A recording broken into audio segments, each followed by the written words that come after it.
Okay, we are recording. So welcome everybody to the 2025 Mixed 18 and Over District Championship Captains Meeting for 7-0 and 8-0. We're very excited to have you guys this coming weekend. We're looking forward to teams, a lot of players, and some new faces and some regulars. So we're very excited about having everybody. If you haven't been on one of these meetings before, I do have a presentation I'm going to share in just a minute. But please note that it's very low key. It is a very just kind of easy meeting. So if you have questions, feel free to come off mute and ask, or raise your hand, or put it in the chat. We want to make sure that everybody feels really prepared for this weekend and you guys are all set, and that you're really comfortable coming in to the championship, whether you've done this before or not. So I'm going to share my screen and get started.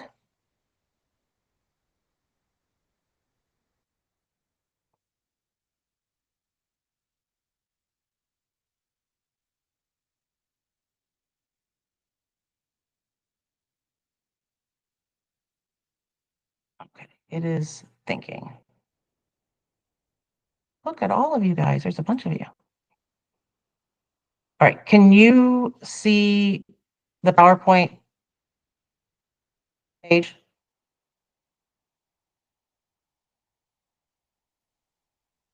Yes. That was a yes. Okay. Okay. Because once I start this, then I can't see you guys. So please, if you do have something, just make sure you holler at me because I can't see anybody's faces.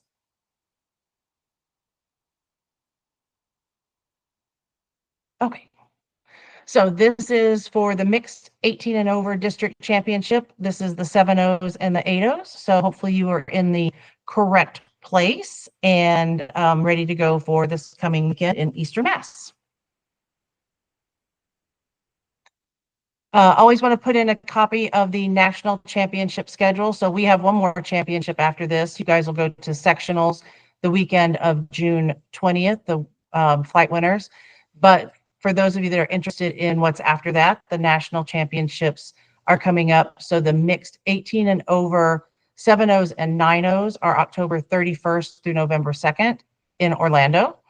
And the 6-0s, 8-0s, and 10-0s are November 7th through 9th in Surprise, Arizona. So there's also a link to this calendar here, so you guys have it if you want to reference. And feel share it, would like to share it with your players. So we are playing this coming weekend. We're playing on Saturday and Sunday. There is no Friday play for the mixed 18 districts. We've been able to keep Fridays out of it for a long time, so we're really happy that it's just Saturday and Sunday. I am the tournament director. You have my email address there, my work phone number, and also the email address to the league championships inbox. We all try and monitor it. Laura, who's on, monitors a ton, and we all try to make sure that all the questions get answered as quickly as possible. So our sites this weekend are Woburn, Bass River, and Winchester, all in Eastern Mass. And Charlie Michaelman and Siva Kumar will be at Woburn. Laura and Viola will be at Bass River. And at Winchester, we'll have Edsel Ford and Nikki Goth, who is new to us. We're very excited to have her coming on. And then also for those of you from Northern Connecticut, Esther will be at Winchester also. And I'll be floating so in and around. But you have email addresses there as well. So if you need to contact somebody, please feel free to reach out to your site director, your tournament director, get a hold of us in some way if you need to.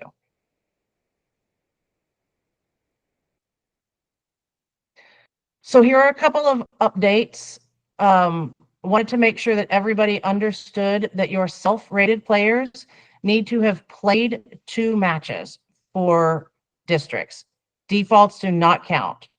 So your self-rated players need to have played 2 matches. Your computer-rated players, your mixed exclusives, your appeal players, computer appeal players, they need 2 matches and 1 can be a default.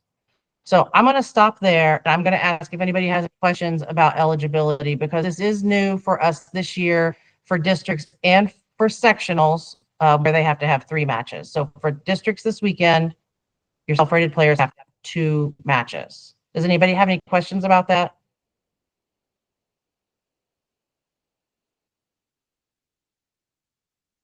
Okay. I'm going to keep going. If you have questions about a specific player for some reason, please send us an email and let us know. I wanted to address the fact that we had to increase our costs for championships this year. Our court fees have increased. The clubs are busy and they have rising costs. And so we're trying to meet the demand. There are partners in all of this, and we want to make sure that we are good partners with them and that they are, they've always been very kind and letting us take over the whole club for the whole weekend. And that's been fantastic. So we're trying to make sure that we continue to be good partners with the clubs. Okay, so let's go over a few of the captain responsibilities.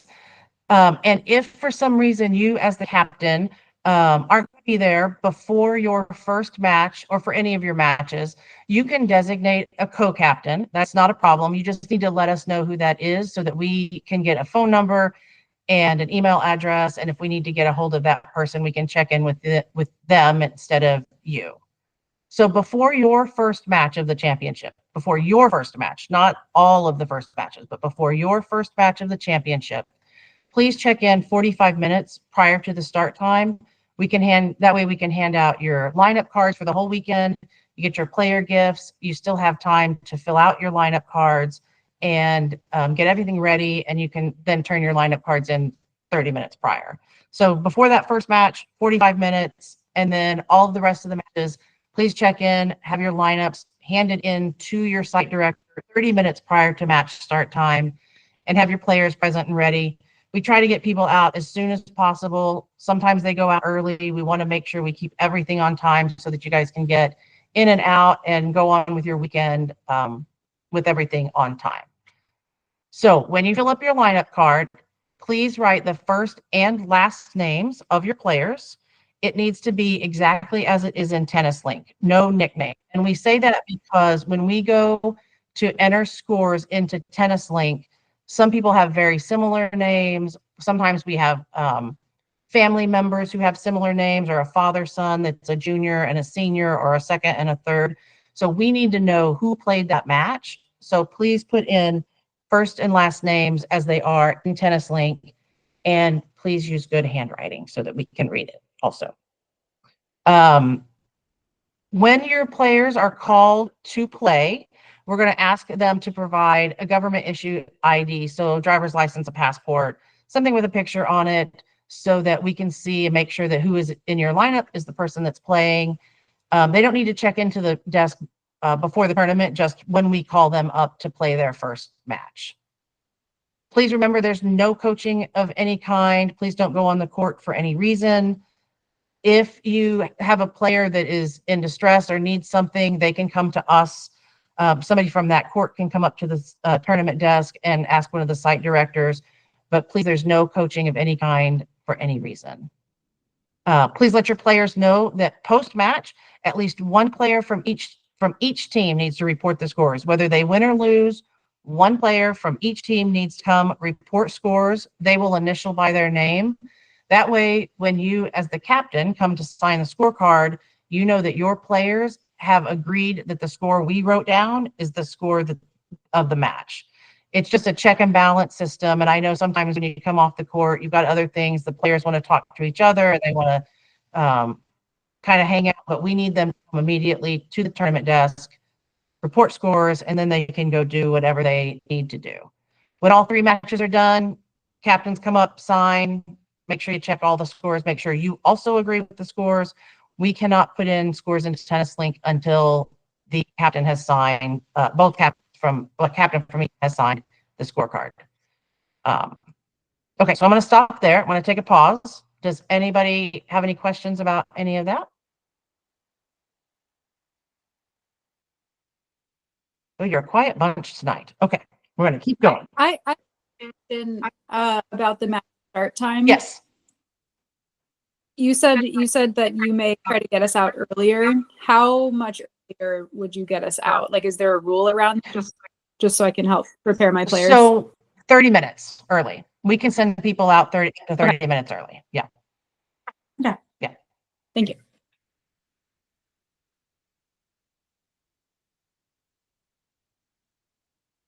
Okay, quick reminder for you guys and your players. Please note that the format of Play for Championships could be very different from the format that you play in your local area. So they need to know what to expect. So we do a round robin. So everybody's in either a 5-4, 3-team round robin for this championship. They're going to play 2 out of 3 regular sets. That's with ad scoring. So they're going to play all the ads out. If they split sets, you're going to play a 10-point Komen tiebreak, and there's no time limit. So the matches are going to be played until there's done. There are no match ending procedures. There's no at 10 minutes, we're going to do X, Y. They're going to keep playing until they have completed. Somebody's won 2 out of 3 regular sets. In your important documents in the link, the ShowPad link that we have, there is a document on how to do a 10-point Komen tiebreak. So if you're not familiar with it, there is a point-by-point piece on that.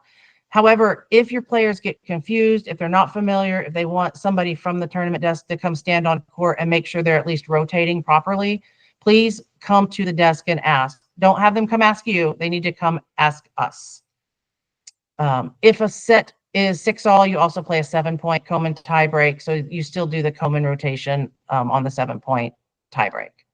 Going to switch on odd games, including after the first game. There's no rest after game 1, so there's no sitting. If you need to grab a drink, just grab it on the way by, and just switch sides. We give everybody a 10-minute warm-up. That does include serves. We try to remind everybody of this as well, but this is very important to keep everybody on time also.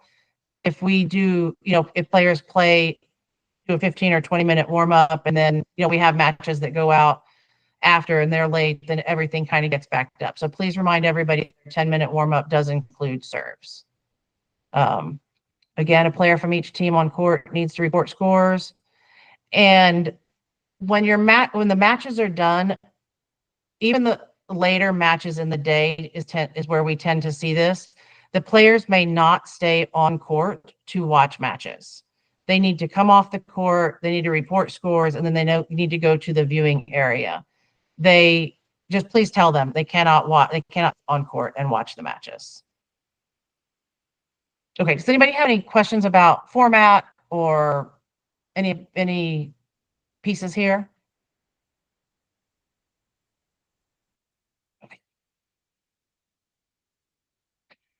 Okay, so advancement to the section championships. So for the 7-0s, flight winners will advance. So there are 9 flights currently. So 9 flight winners will advance to the section championships. In order to even out the section championship, we are going to bring 1 wild card from the section championship, from the district championship to the section championship. So that will make us have 10 total teams. We'll play 2 5-team flights at the section championships with a head-to-head final. So the way we find a wild card, and this is per regulations, and we can highlight this for you guys, is because the flights have different numbers. We have 1 3-team flight this year. We will take the team with the highest game winning percentage according to Tennis Link from all of the remaining teams. So not all of the second place teams, because sometimes game winning percentage is different. So once we take all the flight winners, and then whoever has the highest game winning percentage of all of the teams that are left will be the wild card. That team will be notified. We'll send you an email. You'll know who that is. But it is on Tennis Link. It's very transparent to see who has the highest game winning percentage. 8-0s, you have 6 flights. So flight winners are going to head over to the section championship in June. We'll do a 6-team round robin. You guys will get a ton of play that weekend. I think it'll be a really fun. We've never really done a 16. We don't do 6-team round robins very often, so I think it'll be good. I think you guys will have a good time. Does anybody have any questions about advancement to the section championships?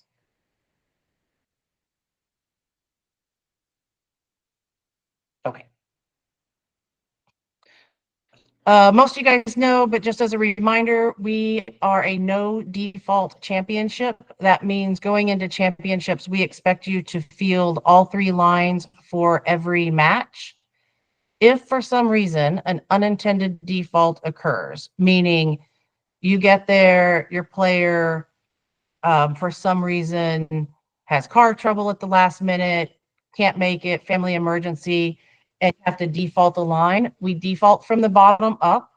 And that line would be defaulted throughout the round robin, including if you've already played one. We reverse the scores so that nobody in a round robin piece has a mathematical advantage.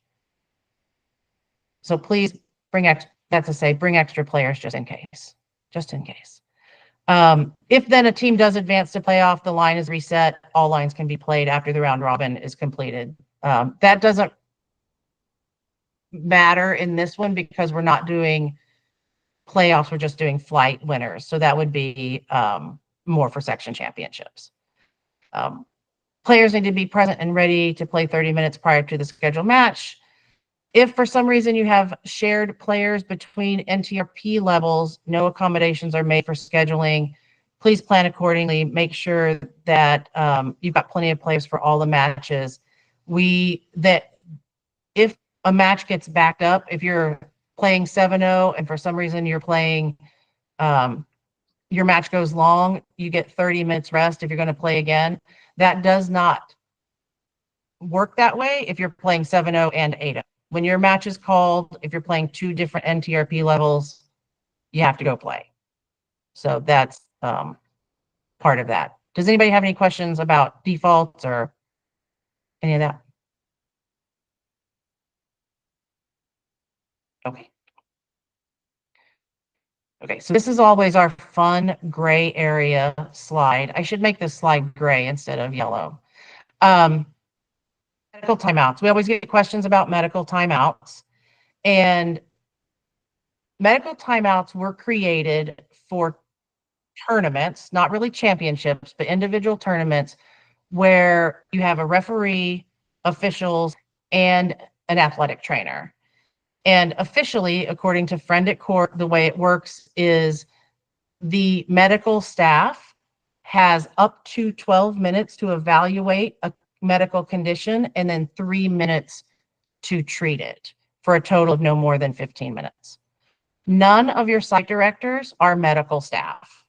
None of your site directors are going to have any kind of medical information or perform any kind of medical anything. You might do a pack of ice.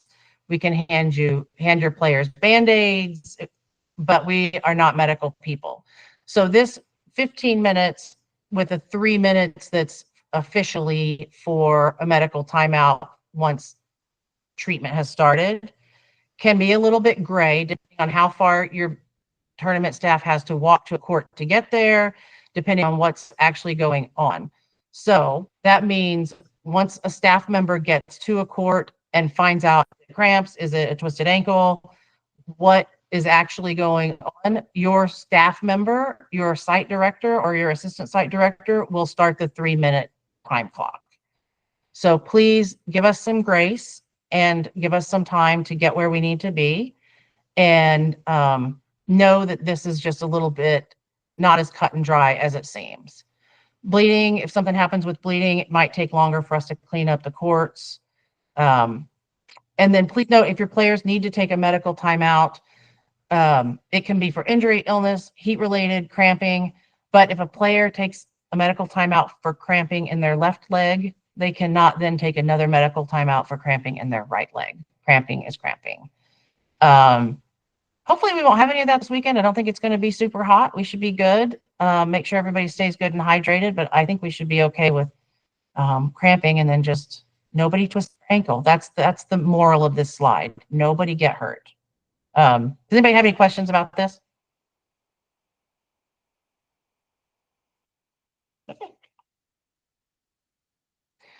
Okay, so we have a new perk for you guys that our marketing team has been working with. It's called Life Right. I've got a short little video I'm going to show you that is free for anybody, players, captains, and it's a way to way to kind of work through, it's journaling with AI, but it's more than that because it can help you with preparation for matches and post-match work. And one of our players, Art, and he'll be at Winchester this weekend, and he's willing to meet with anybody and talk to anybody about it to kind of get you started. He has come up with this, and it's a really great system. So it's called the Tennis Mentalist, about mental well-being and performance for USTA players and captains. Like I said, it's free for you guys, as long as you're a USTA player. He is offering this for us for free. So, and you'll get all of these slides. This is all of his contact information. It is with pre-match calm and focus, in-match pressure, post-match. So scan the QR code or email Art, and you'll be able to click through these links as well when I send you the PDF.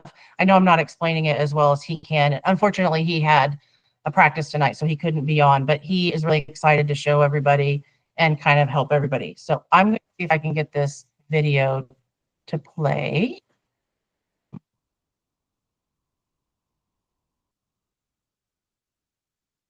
Maybe. Thanks, Christy.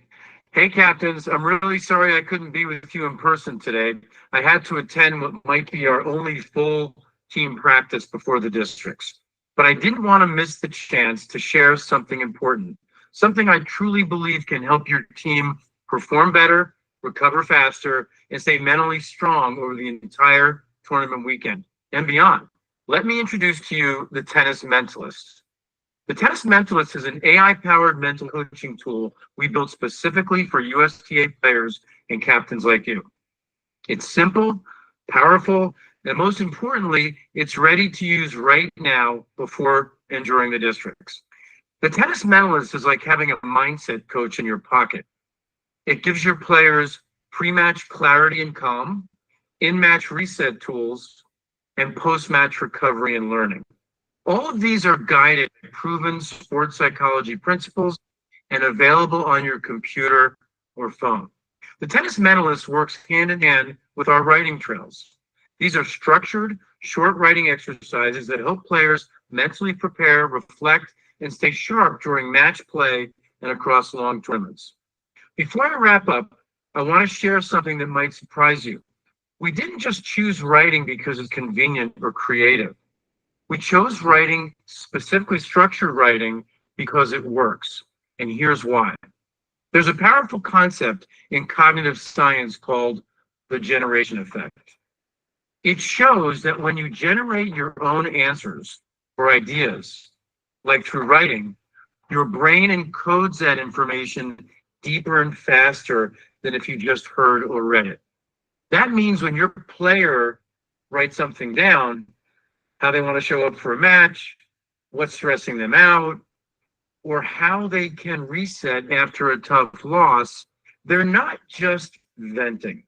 They're actually rewiring their brain to handle that moment differently the next time. The key here is intention plus repetition equals behavior change. Writing helps players get clear on their intentions, what they want from a match, how they want to feel, how they'll respond under pressure. And when they do that repeatedly, before, during, and after matches, it becomes a habit, a powerful mental one.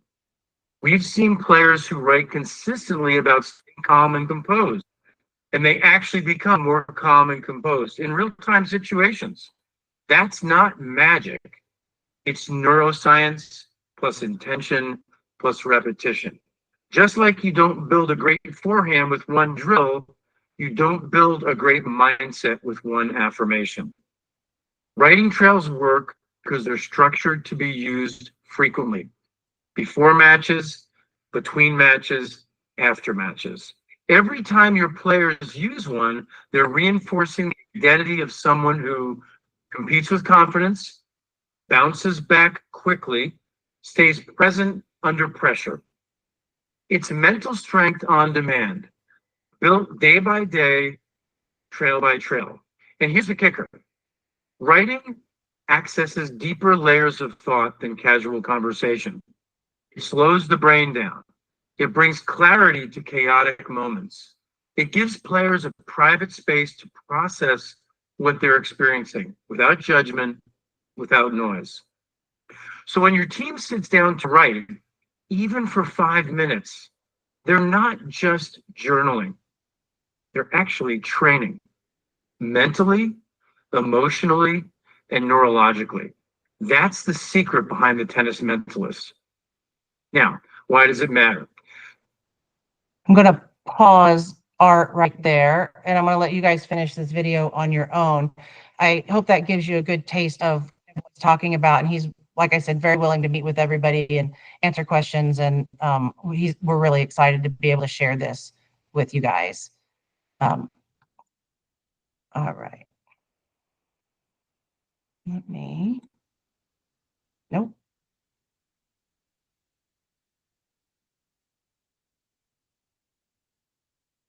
Oh, Thanks, Christy. sorry. Hold on. Hey, Cap. Sorry. I'm trying to figure out how to get off of this slide.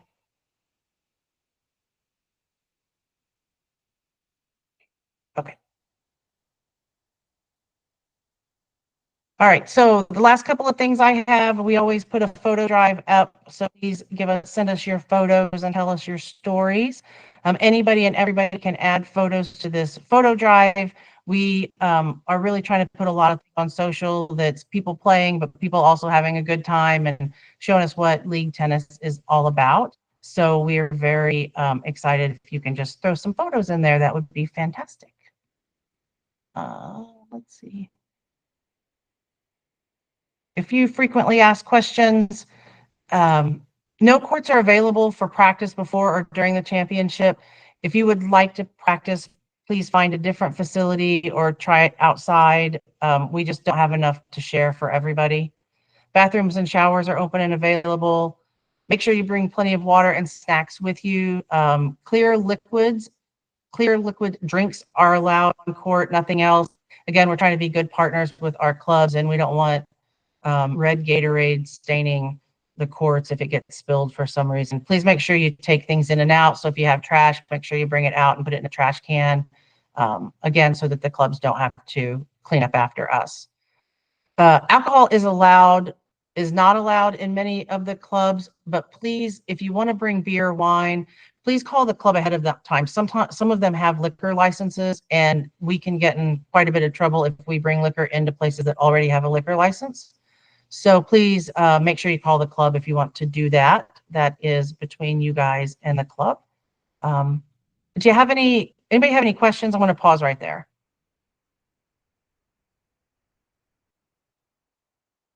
Okay.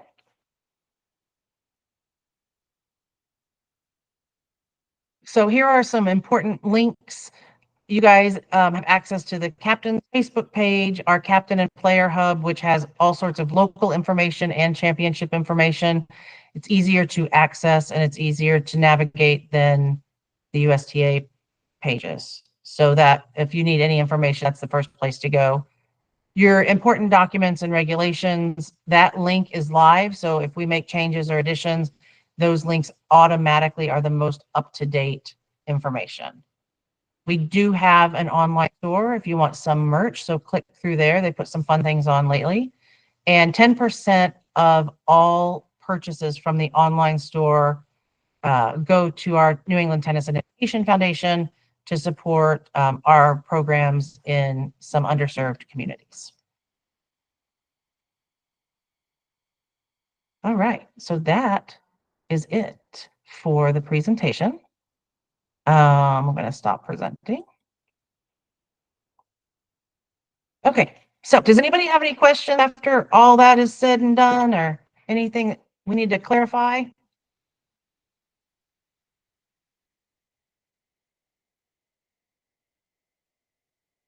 Okay, I'm going to stop the recording.